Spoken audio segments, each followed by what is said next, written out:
Las campanas de Fomeque. José Antonio León Rey. Las campanas de la tierra nativa. Nada como ellas para evocar recuerdos que se recataban en lo íntimo de la conciencia o para despertar en el alma las más puras elaciones. Ya desde nuestra infancia gustábamos de sus repiques que preludiaban fiesta o de sus dobles lentos que invitaban a la meditación y al recogimiento. Y cuando después de algunos años de ausencia de nuestro lugar volvemos a escuchar su tañido que con ningún otro puede confundirse, reviven entonces ante nuestros ojos todos aquellos tiempos primaverales aureolados con la maravilla de una multitud de cuentos de hadas, de embrujos y de tesoros fabulosos. Oír nuevamente las campanas es recordar ese cúmulo de leyendas que en las tardes, después de terminadas las ocupaciones del día, allá en el ambiente tibio del hogar, escuchábamos embelesados de boca de nuestros padres o de alguna tía bondadosa o del alma crédula y buena. El toque de nuestras campanas es la voz misma del pueblo que nos vio nacer, voz que entra derechamente al espíritu para recordarle el cumplimiento de los deberes y para animarnos en toda obra de superación personal.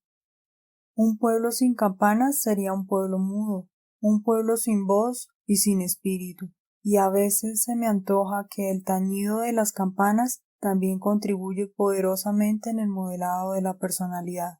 Las campanas graves y de son enroquecido deben poner allá en el subconsciente algunos miligramos de prudencia y de discreción, y las de claro tañido, de notas altas y puras, no dejarán en el espíritu el incentivo de las nobles empresas y la ambición de la gloria y el afán de perfeccionamiento y el aguijón de la justicia. Pero no se trata ahora de hacer consideraciones psicológicas, sino de entrarnos por el florido atajo de la leyenda, partiendo, eso sí, de los datos que la realidad suministra. De las 3 campanas que hay en Fomeque, la mejor de ellas es de un tañido incomparable por su sonoridad y pureza. Fue regalada por don Joaquín Nieto en el año de 1821 y recibió por nombre el de María Concepción. Se habla en el lugar de que algún arzobispo, admirado por la bondad de la campana, propuso alguna negociación por ella a fin de llevarla para la Catedral de Bogotá, pero los feligreses manifestaron poco deseo de desprenderse de su joya. La segunda, de sonido un tanto bronco, que se llama María del Carmen, fue fabricada en 1908 y lleva las iniciales del presbítero Jacob Gómez Navarro, cura que fue en esa época.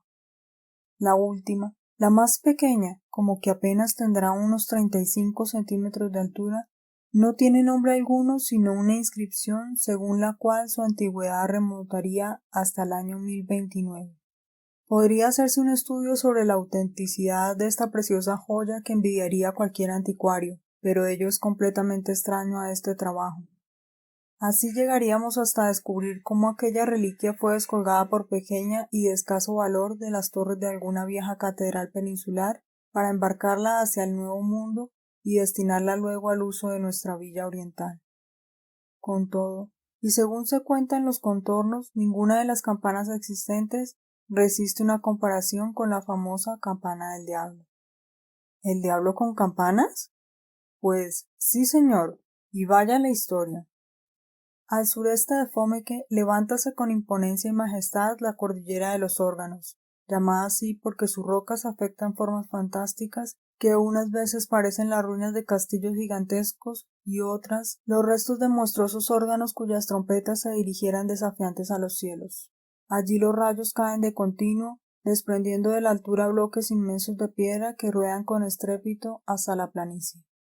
Hablar de los órganos en Fomeque es nombrar la región del misterio, como que la imaginación lugareña gusta de poblar aquellas soledades con seres imaginarios, y hasta las viejas en sus consejas los toman como el tema obligado de sus impresionantes relatos. La belleza agresiva y grandiosa de aquella cordillera la hace digna de que los turistas del país la visiten. Algunos años después que don Miguel de Ibarra, valeroso vástago castellano, echara las bases de la villa, en 1593, el párroco de ella llevó, después de 1000 penalidades ocasionadas por lo intransitable del camino que trasmontaba el páramo de Cruz Verde, una valiosa campana de plata, tan famosa que todavía de ella conserva memoria el pueblo. Naturalmente fue grande el alborozo de los moradores, porque en realidad se trataba de un suceso digno de músicas y cohetes. Por eso no hubo nadie que no saliese a encontrarla y que no celebrase el hecho en alguna forma en la naciente aldea.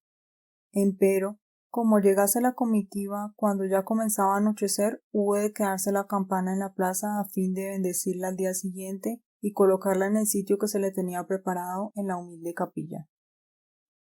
A todas estas, el Patas o Mandinga o el Pingas, que todos estos nombres solían y suelen darle al demonio en la villa, cuyo nombre recuerda al misterioso dios Fu o Fo de los Chibchas. Antiguamente la villa llamábase Fumeque. Se hallaba muy asenderado y poco tranquilo por la llegada de este nuevo y terrible enemigo suyo, que constantemente les estaba recordando a los vivos sus sobrenaturales destinos. Y sin que de nadie fuese visto, estuvo fisgándolo todo y aún tuvo el atrevimiento de meterse entre el cortejo de recepción de la campana, y con gran contentamiento suyo, olió que su terrible enemiga no había recibido las aguas bautismales y que, por consiguiente, todavía era un objeto profano que bajo su dominio caía y al que bien le podía echar las garras encima, lo cual le venía como de molde. La población entera dormía, pues he aquí, como en menos de nada y sin que nadie se percatase en ello, con la mayor naturalidad y frescura del mundo, Mandinga se monta en la campana y caballero en ella se va muy sí señor por esos aires y llega en derechura a depositarla en el lugar que mayor seguridad le brinda, el cual no es otro que el más alto cerro de la cordillera de los Órganos. Y con tal rapidez y donosura realizó su hazaña, que bien podría decirse que jamás bruja alguna montó con más firmeza y aplomo en su escoba para encaminarse al aquelarre que nuestro Pingas en la campana. Al clarear la nueva aurora, la consternación de los fomequeños no es para contada, pues unos eran de parecer que los indios de Ponta, que tan remolones se mostraban para recibir la nueva fe, se la habían sustraído, pero de esta afirmación no se podía presentar la menor prueba ni el más ligero indicio. Otros llegaban hasta culpar a aquellos castellanos muy amantes del oro y que también se dejaban deslumbrar por la plata, pero pronto se desechó tan temerario juicio, no sólo porque no cabía en cabeza humana el que un cristiano pusiese sus manos en cosas sagradas, sino porque no faltó quien sin más dimes ni diretes puso al Patas de vuelta y media al sindicarlo como al único capaz de acometer la desusada empresa de robarse la campana. Todos asintieron a esta respetable opinión y no hubo más que hablar, pues el pobre Mandinga quedó con este singular entuerto encima. Pero el demoníaco propósito sí era que alguno tenía cuando se trasteó con tanta viveza la presea que iba a ser destinada al culto divino, no se adivinó por entonces. Lo único que se veía claro era el impedir por ese medio que la voz de Dios congregase a la fervorosa grey, formada en gran parte de indios que le habían sido arrebatados al enemigo malo por los padres agustinos, misioneros virtuosos, entre los cuales descolló el muy celoso y muy noble fray Lorenzo Rufas de Victoria. Años más tarde se supo cierto que lo que el Pingas quiso buscar fue más que todo una distracción, si es que él puede hallar en algo distracción, llena de irrespeto para el Señor. ¿Y cómo vino aquel convencimiento? La casualidad, a la que tanto poder suelen atribuirle los eruditos, despejó el misterio. Un Viernes Santo de no sé qué año, día en que las campanas enmudecen, un viajero que cruzaba los páramos que circundan la cordillera de los Órganos, al trasponer una altura a eso de las 3 de la tarde, tuvo para quedarse pasmado y como clavado en tierra cuando sintió sobre los propios montes que delante de sí tenía el repique argentino y alegre de una campana, seguido de una carcajada descomunal que retumbó en las oquedades de las rocas y puso pavor en el corazón de aquel malaventurado viajero que mal hacía en andar en semejante ocasión por aquellos yermos en vez de asistir a los oficios recordatorios de la pasión. Desde entonces, cuando los cazadores de venados recorren esos lugares, siempre han buscado la campana del diablo. Encontraranla de seguro si se les ocurriese acercarse a los Órganos en un Viernes Santo y a las 3 de la tarde. La poesía popular que encarna las aspiraciones y sentimientos del pueblo recogió también esta bella y extraña tradición en una copla que pude escuchar de labios de un cantor campesino en una venta de mi tierra. El diablo te lleve a ti cual se llevó la campana, si no vinieres, morena, a visitarme mañana. De Tierra Embrujada, Tradiciones y Leyendas. Suscríbete a mi canal, regálanos tu like o me gusta Déjanos tus comentarios y comparte. Activa la campanita para recibir las notificaciones.